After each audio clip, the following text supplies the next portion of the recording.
Dieu ne te vêtit pas parce que tu as demandé. Voilà pourquoi, dans la présence de Dieu, il ne s'agit pas des vaines paroles, multiplication des paroles. Il s'agit de la foi. Je peux ne pas beaucoup parler comme toi, mais si je crois plus que toi, j'aurai plus que ce que tu as demandé. Je répète cela, ça tombe pour quelqu'un d'intelligent. Je disais ceci, je peux ne pas prier plus que toi. Tu peux donner beaucoup de paroles ici. Moi, je ne sors pas toutes ces paroles. Mais si j'ai la foi plus que toi, j'aurai ce que toi, tu n'auras pas. Nous sommes enfants de Dieu et il nous protège, il nous nourrit parce que nous sommes enfants. Celui qui est enfant triomphe du monde. Pourquoi? Parce que toi, ton papa est ailleurs. Ton papa n'est pas de ce monde et tu n'es pas de ce monde. Voilà pourquoi il a dit, je vous donne l'autorité. Tout ce qui est dans ce monde est sous nos pieds. J'aime ton amen. Voilà pourquoi nous triomphons du monde. Parce que tout ce qu'il y a dans ce monde se retrouve sous nos pieds. Et si je veux dire à quelqu'un, mon frère, même l'argent est étonné quand toi tu paniques devant l'argent. Je parle de l'argent parce que c'est quelque chose qui amène même l'homme à la mort. C'est quelque chose qui détruit les foyers. Maman, un pouvoir. C'est pourquoi je parle de ça. Même l'argent, devant un enfant de Dieu, l'argent est étonné quand toi, tu paniques devant lui. Parce que tout ce qui est dans ce monde est sous tes pieds. Tu triomphes du monde. Aucun mal ne t'arrivera. Tu triomphes du monde. Parce que tu as un père. Localise-moi quelqu'un, dis-lui, j'ai un père. Jean 1,12. J'aime la version, j'aime ma version. Jean 1,12. Jean 1,12. Mais à tous ceux qui l'ont reçu, à ceux qui croient en son nom, elle a donné le pouvoir de devenir. Dans ma version, il est écrit, elle a donné le droit. J'ai le droit d'être enfant de Dieu. Tu as le droit d'être enfant de Dieu. C'est un droit. Il y a des choses qui doivent absolument te localiser. Parce que tu es enfant de Dieu. Notre Père qui est aussi. Que Jésus nous donne la victoire. Alors écoutons-nous s'il vous plaît. Nous l'avons certainement compris. Que cette affaire de christianisme, ce n'est pas une affaire de dénomination. C'est une affaire de nature. Tu n'es pas chrétien parce que tu es dans une meilleure église. Non, ce n'est pas l'église qui fait de toi. C'est la naissance qui te donne la nature. Ne brandissez pas vos dénominations. Moi je suis de telle église, moi je suis de telle... Mon pasteur est le meilleur. Selon qui, on ne sait pas. Comment tu as analysé ça, je ne sais pas. Comment tu as conclu ça, je ne sais pas. Non, mon pasteur prêche mieux. Comment tu sais, comment tu as calculé, je ne sais toujours pas. Mais ce n'est pas ça qui fait de toi le fils du Père. C'est la nature. Ce n'est pas en étant fidèle d'une église qui fait de toi le fils du Père. C'est la nature. Tu es né de lui. Tu as donné ta vie à Jésus, tu es né de nouveau. La dénomination ne donne pas de nature. C'est la naissance qui donne la nature. Et donc, quelqu'un d'intelligent est allé à la conclusion, la nature est plus grande que la dénomination. La nature est plus grande que le nom de votre pasteur. Veillez sur la nature plus que sur vos églises. J'entends 3 amens. Il y a quelqu'un qui fait semblant d'écrire pour ne pas dire amen, mais le problème c'est que tu ne dis pas amen parce que tu n'as pas compris. Que Jésus t'aide à comprendre. Voilà pourquoi avant la parole nous prions, nous demandons au Saint-Esprit de nous enseigner. Que Jésus t'aide à comprendre la parole. La nature est plus grande que ton pasteur. Être né de Dieu, être enfant de Dieu, avoir un papa, avoir un père, être dans une famille de Dieu, c'est plus important que brandir le nom de ton pasteur. Si tu comprends le mystère de cette nature, tu vas même comprendre que ta manière de traiter ton frère est le résultat de l'ignorance. Et quand je parle de ton frère, je parle de ton frère chrétien. Dans le monde entier. Commençant par celui qui est à tes côtés. La manière de traiter ton frère peut révéler ton ignorance ou ta connaissance. Est-ce qu'on se capte très bien?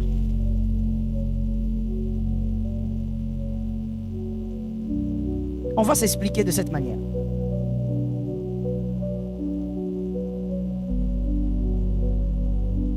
Dans la famille de Dieu, parce que c'est notre Père, nous sommes frères à cause de quoi?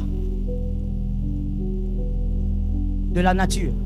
C'est pas à cause du fait qu'on a un même pasteur. Non, c'est à cause de la nature. On est enfant des dieux. On est né des dieux.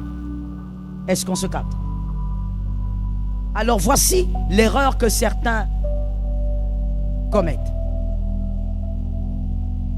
Il va détruire son frère dans le Seigneur et il va protéger son frère biologique, tout en croyant que le frère biologique a plus d'importance que le frère spirituel ou le frère chrétien. Alors on va répondre à ça facilement comme un chemin logique. Le frère biologique, cette fraternité, elle est éphémère ou éternelle? Aidez-moi à répondre facilement, vous voyez, hein? Ça va m'aider à avancer facilement, d'accord? La relation avec votre frère biologique, elle est éternelle, cette relation, ou elle est éphémère? Elle s'arrête à la mort. On est d'accord? La relation avec votre frère spirituel ou encore chrétien, parce que vous êtes dans la famille où vous avez un seul père. Cette relation-là, elle est éphémère ou éternelle? Entre l'éphémère et l'éternel, entre les deux, qui devrait avoir une plus grande pondération? Celui qui valorise l'éphémère, listen to me. Celui qui valorise l'éphémère plus que l'éternel, c'est une personne déjà condamnée. Je veux rédire. Celui qui valorise l'éphémère plus que l'éternel est une personne déjà condamnée. Pourquoi? Il n'y a que les condamnés qui valorisent l'éphémère. Et ça, c'est Lucifer. Voilà pourquoi même quand il va tenter Jésus, il dit: adore-moi, je te donne tout ça. Il est dans l'éphémère. Il dit aux musiciens du monde: vous me donnez vos âmes, je vous donne la gloire. Il est dans l'éphémère. Tout celui qui valorise l'éphémère est un être. Dieu n'est pas dans l'éphémère. Voilà pourquoi quand on lui pose la question, il dit: cherchez d'abord le royaume de Dieu. Nous, on te pose la question sur notre vie ici sur la terre. Toi, tu nous dis: cherchez d'abord le royaume de Dieu. Il vous parle d'abord de ce qui est éternel, parce que ce qui est essentiel pour Dieu, c'est d'abord: aide-moi à dire à ton frère, ce qui est éternel est essentiel. Alors, maintenant, calcul 1 plus 1 égale 2, logique.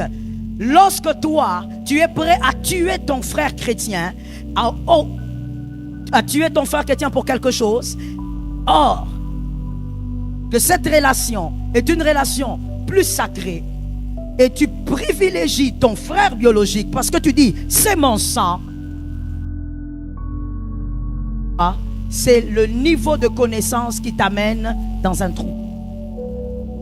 Ton ignorance est en train de dicter tes actes.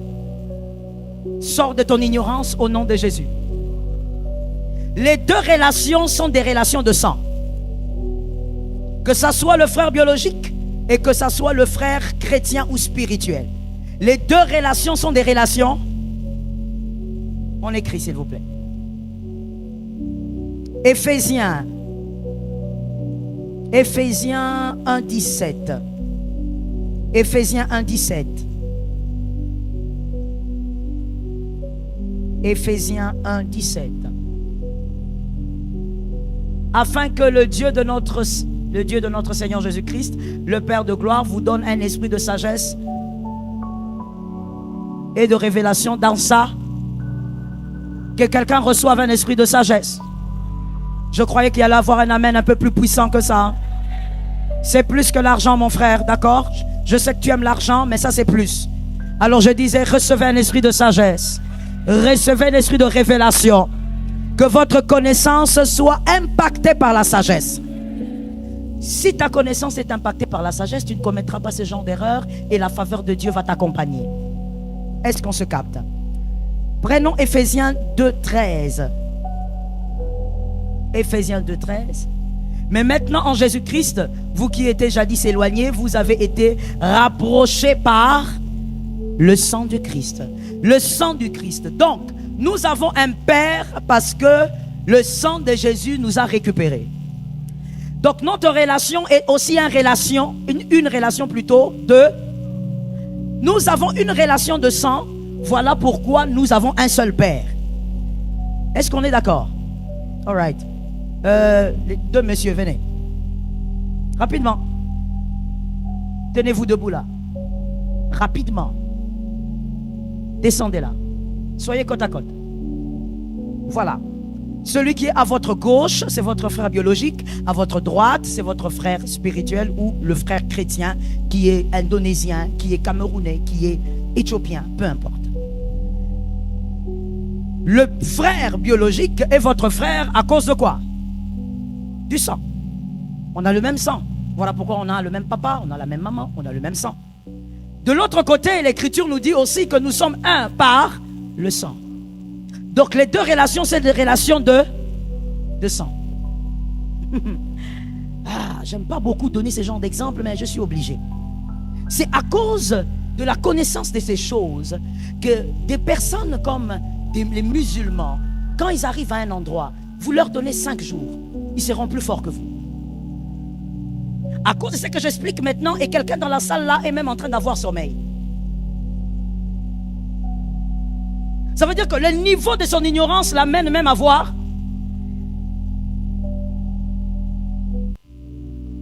C'est à cause des choses comme ça que tu prends, j'allais dire un truc assez étrange, tu fais parachuter un témoin de Jéhovah quelque part. Il est seul. Quand tu le fais parachuter à cet endroit-là, tu lui donnes 2 semaines, tu reviens, ils sont à 200. À cause de ce que j'explique ici, que toi, soi-disant chrétien, qui a le Saint-Esprit, tu n'arrives pas à vivre. Est-ce que quelqu'un m'entend? À cause aussi de cette réalité, j'avoue qu'il y a des personnes extraordinaires dans ce pays qui avaient compris cela dans le ministère. Certains ont très bien enseigné ça, mais certains sont allés aussi à l'extrême. Ils se sont dit, non, la famille, il faut jeter la famille. Il faut se focaliser sur la famille spirituelle. Ça, c'est l'extrême. Mais pourquoi ils sont arrivés là? La motivation était bonne. La compréhension du départ, elle était bonne. Seulement, ils sont allés un peu trop loin. On ne chasse pas sa famille. On ne fouille pas le sorcier de sa famille. Parce que Dieu t'a mis là-bas pour régler le problème. Mais ils avaient compris quelque chose que toi, tu ne comprends pas. Voilà pourquoi tu es faible. Même spirituellement, quand tu lèves les mains, les démons ne bougent pas. Quand on ne comprend pas l'échelle des valeurs, on devient un échec. Aide-moi à dire ça à 3 personnes. Voilà. Celui qui dormait là, il est en train de dire, quand on ne voit pas l'échelle, on tombe. Tu vois? C'est ça le problème. Quand on aime seulement des choses basses, on aime seulement Yamba, Toko Tumbaye, Toko Kangaye. Voilà, quand tu aimes des prédications basses, c'est ça les résultats. Tu es incapable, comme à l'université, de te mettre et d'écouter quelque chose de concis, de normal. Non. Pongi et Zozoyo. On dit l'échelle des valeurs, toi tu dis, quand tu ne vois pas l'échelle, tu vas tomber. Localisme à quelqu'un d'autre, dit lui, quand on ne comprend pas l'échelle des valeurs, on finit un échec. Dans la vie, il faut connaître l'échelle des valeurs. Ça rend puissant. Est-ce que quelqu'un m'entend bien? Si ce n'était pas la grâce, mon frère, parce que je ne sais même pas comment appeler ça, on serait déjà envahi et trop envahi par les musulmans. Et ne blague pas.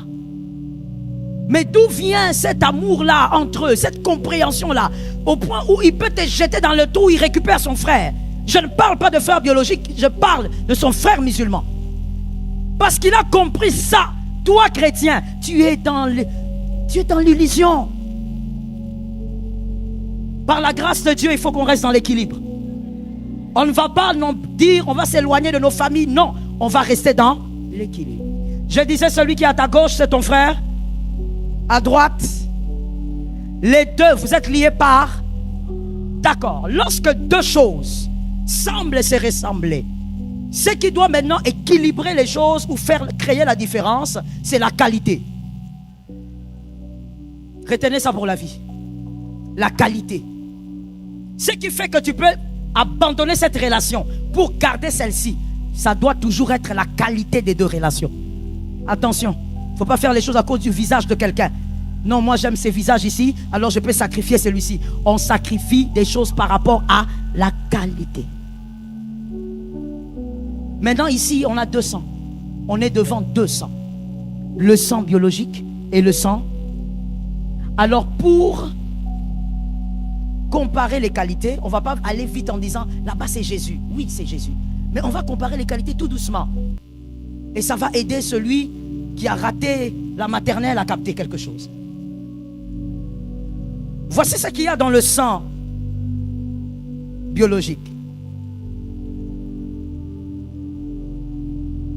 La première chose qu'il y a dans ce sang-là, il y a l'éphémère, comme on l'a dit. C'est-à-dire que ça peut s'arrêter dans le temps. Ça a une limite. Tu peux beaucoup aimer ton frère, mais si Dieu décide qu'il parte, il part. Ce sang-là est limité dans le temps. Tu peux avoir un petit frère que tu aimes beaucoup, mais si Dieu décide qu'il parte, tu ne pourras pas arrêter ça. Le sang là est limité, il est éphémère. Il est limité dans le temps, il est éphémère. Le deuxième, son sang, il est éternel. Il n'est pas limité dans le temps. Il a sauvé Moïse, il te sauve aujourd'hui. Pour celui qui n'avait pas compris. Il a sauvé Noé, il va sauver tes petits-enfants demain. Quand toi tu ne seras pas là et que ta fille sera devant un façon qui veut l'amener dans une boîte de nuit, l'Éternel pourra venir délivrer. Il n'est pas éphémère. Deuxième chose, le sang biologique. Le sang biologique est une adresse spirituelle des batailles. Le sang biologique est une adresse spirituelle des batailles. C'est-à-dire certaines batailles que toi tu as, que moi j'ai pas. La différence c'est le sang. Nos sangs ne se ressemblent pas. C'est-à-dire les batailles qu'il y a dans ta famille sont liées à votre sang. Les batailles qu'il y a dans ma famille sont liées aussi à mon sang. Est-ce que quelqu'un m'entend bien? Est-ce que je peux choquer quelqu'un? Est-ce que je peux choquer quelqu'un? Si tu étais venu pendant 14 jours famille glorieuse, je ne pense pas que tu seras étonné. Je dis ceci. Lorsqu'on s'est converti, le sang ne se convertit pas. Nouvelle créature, le sang ne se convertit pas. Ton ADN sera toujours ton ADN. Même lorsque tu as la nature de Dieu, car cette nature, elle est spirituelle, c'est ton esprit, mais pas ton sang. Est-ce que quelqu'un m'entend bien? Ainsi, tu vas voir quelqu'un, il a donné sa vie à Jésus, il est de la nature de Dieu parce que spirituellement, son esprit est né de Dieu. Mais tu verras seulement les réclamations des familles en train de le pourchasser. On ne te touche pas, mais on te suit. Pourquoi on te suit? Ton sang est une adresse. Est-ce que quelqu'un m'entend? La semaine prochaine, je serai avec les femmes ici pendant la semaine de Daniel. Je vous l'expliquerai à la fin. Je vais enseigner aux femmes ces genres de mystères. Il y a le rendez-vous de l'âme, il y a le rendez-vous du sang, il y a le rendez-vous de l'esprit. Le sang ne se convertit pas. Tu auras toujours le sang là qui vient de ton arrière. Ainsi tu vas sentir que tu as donné ta vie à Jésus, mais il y a certaines pressions que toi tu sens mais que les autres ne sentent pas. Je donne un exemple. Toi tu as la pression, tu as toujours envie d'avoir beaucoup de femmes. Tu sens pas, tu sais pas pourquoi. Ta femme est une bonne personne, mais tu as toujours envie de sortir. Tous les hommes n'ont pas toujours l'envie d'avoir beaucoup de femmes. Mais ton envie à toi, c'est la polygamie de votre lignée. Le sang. Alors que tu es converti, le sang ne se convertit pas. Le sang est une adresse. Donc je disais que le sang là, biologique, c'est l'adresse des batailles spirituelles. Tous les combats de ta lignée se trouvent dans le sang. Que quelqu'un regarde son frère et lui dise que Jésus nous donne la victoire. toutes les batailles que tu vas subir sur la terre, en tout cas les batailles qui ne sont pas individuelles, les batailles de la lignée de la famille, l'adresse c'est le sang. Mais du côté spirituel maintenant, ce sang-là, c'est la clé de la délivrance. Le sang spirituel qui vous regroupe, qui est le sang de Jésus, qui fait de vous les enfants d'un même Père, est le sang de la délivrance.